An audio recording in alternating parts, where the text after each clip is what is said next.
Heto na, tapusin na nga natin ang delusyon na to ng mga kakamping na dapat si Bam Aquino lang ang kinikredit sa free tertiary education kahit si Rodrigo Duterte ang pumirma nito para maging batas.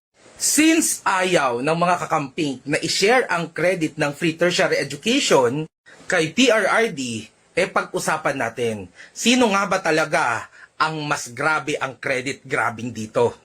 Ang free education ay nakaayon sa batas na pinirmahan ni PRRD na Republic Act No. 10931.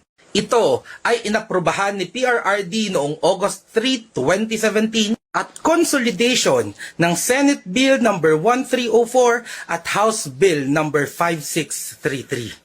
Ibig sabihin, hindi lang si Bam Aquino ang nagsulat nito. This is a consolidation ng dalawang batas galing sa upper house at lower house.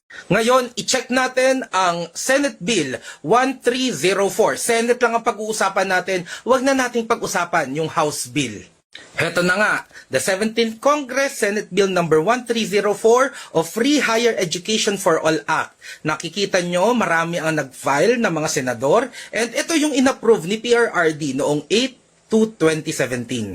Ayon dito, ang Senate Bill No. 1304 ng 17th Congress na naging Republic Act No. 10931, ang principal author, Ralph G. Recto. Co-author lang si Bam Aquino. And also, sa tingin ko, dapat ang sinasabi nyo, siya ang nag-sponsor ng batas. Oh, hindi pala si Bam Aquino ang principal author niyan. Si Ralph Recto. Bakit grabe makakredit ang mga kakamping kay Bam Aquino dito? Sa Senate pa lang yan ang dami niyang kahati sa credit. Paano pa dun sa House of Representatives na mahabang usapan din?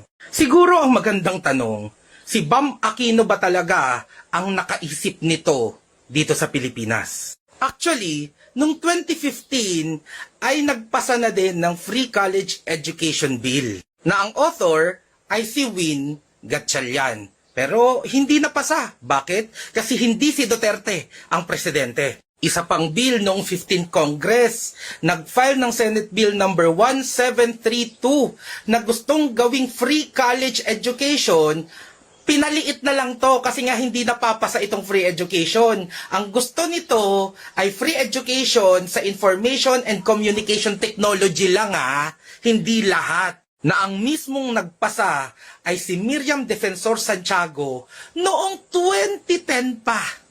Dahil nga, ang laging rason kaya hindi napapasa ang mga ganitong panukala noon ay kulang sa budget at hindi pa kaya ng bansa, ang ginawa ni Miriam Defensor Santiago, pinaliit niya na lang yung scope ng free tertiary education.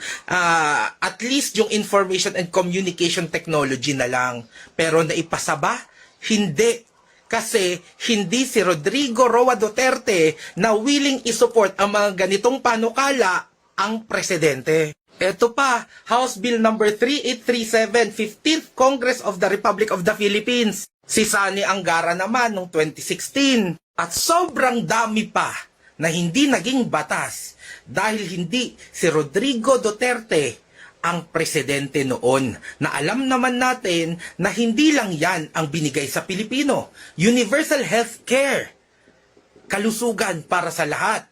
Maliban doon, tinaasan ang sweldo ng mga teachers ng military at ng kung ano-ano pa. Mga infrastructure project sa buong panig ng bansa na marami kung hindi lahat ng Pilipino ang makikinabang. Ganito ang mga batas na pinapasa noon ni Duterte, makatao, makapilipino at para sa lahat. At dahil nga ang kukupal nyo na before naman hinahayaan na lang namin kayo sa delusyon nyo na si Bam Aquino dapat ang kinikredit dyan sa free tertiary education na yan, na hindi nga siya ang principal author dyan at ang naunang nag-isip niyan, wala na. Gisingin na natin ang buong Pilipinas sa katotohanan na hindi dapat si Bam ang nag-over-credit grabbing dito. Marami nang sumubok na gawing libre ang college o tertiary education sa bansa. Pero lahat ng yon pinasa sa panahon ng ibang presidente at ibinasura. Sino lang ang presidente na willing pirmahan, suportahan, pondohan at ipaglaban ang free tertiary education? Si Rodrigo Roa Duterte lang.